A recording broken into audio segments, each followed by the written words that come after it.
తూనే ఉన్నాడు. కానీ తనకు తెలియకుండా ఆ చెట్టు కింద ఒక శివలింగం ఉంది. ఆ విషయం నిజంగానే తనకు తెలీదు. ఆ చెట్ల కొమ్మల మధ్య దాక్కోవాలి అన్న ఉద్దేశంతో చిత్రబాను అక్కడ ఉన్నటువంటి ఆ మారేడు ఆకులన్నింటినీ త్రుంచి మెల్లగా క్రింద పడేస్తున్నాడు. అతనికి తెలియకుండానే ఆ మారేడు ఆకులు శివలింగం మీద ఒక్కొక్కటి పడుతూ ఉన్నాయి. ఇది ఆ పరమశివునికి పూజ అయింది. కాసేపటికి చీకటి పడింది, రాత్రి అయింది. అప్పుడే ఆ నీటి వద్దకు ఓ గర్భిణీ జింక నీళ్లు తాగటానికి వచ్చింది. చిత్రబాను వెంటనే బాణాన్ని గురిపెట్టాడు. ఆ విషయాన్ని గ్రహించినటువంటి ఆ జింక వేడుకుంటూ ఈ విధంగా అంది. ఓ వేటగాడా, నేను గర్భిణిని. కొద్దిసేపట్లో నా బిడ్డకు జన్మనిస్తాను. నన్ను చంపితే 2 అమాయక ప్రాణాలు పోతాయి. మహాపాపం కూడా నీకు తగులుతుంది. దయచేసి నా బిడ్డను కనే వరకు ఆగు. నా బిడ్డను కన్నాక మళ్ళీ వస్తాను. అప్పుడు నన్ను చంపు. నీ దగ్గరకు తప్పకుండా వస్తాను అని మాట ఇచ్చింది.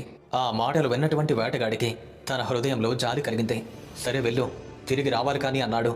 ఆ జింక సరే అంటూ వెళ్ళిపోయింది. కాసేపటికి మరో జింక వచ్చింది. మళ్ళీ చిత్రబాను బాణాన్ని సిద్ధం చేశాడు. ఆ జింక మళ్ళీ తనతో ఈ విధంగా మాట్లాడి విన్నవించింది. వేటగాడా, నేను నా భర్తను వెతుకుతున్నాను. అతను ఎక్కడికి వెళ్ళాడో కూడా తెలీదు. నన్ను వెళ్ళనివ్వు. అతన్ని కలిసి మళ్ళీ వస్తాను. దయచేసి నా కోసం కాసేపటి వరకు వేచి ఉంటూ. ఆ వేటగాడి హృదయం మరింత కరిగింది.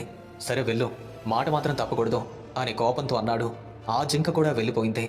ఇంతలోనే తన పిల్లలతో కూడా మరో జింక వచ్చింది. చిత్రబాను 3వసారి ఆ బాణాన్ని సంధించి వేయబోయాడు. మళ్ళీ ఆ జింక కూడా ప్రార్థించింది. దయగల వేటగాడా, నా పిల్లల్లో నా భర్త దగ్గర సురక్షితంగా వదిలేసి వస్తాను.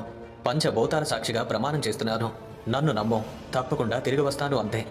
ఇప్పటికే 2 జింకల్ని ప్రాణాలతో వదిలేసిన చిత్రబాను ఆలోచనలో పడ్డాడు. నాకు కూడా భార్య పిల్లలు ఉన్నారు. వాళ్ళు కూడా ఆకలితో ఉన్నారు. ఇప్పుడు నిన్ను కూడా విడిచిపెట్టేస్తే నేను ఏమి తినాలి?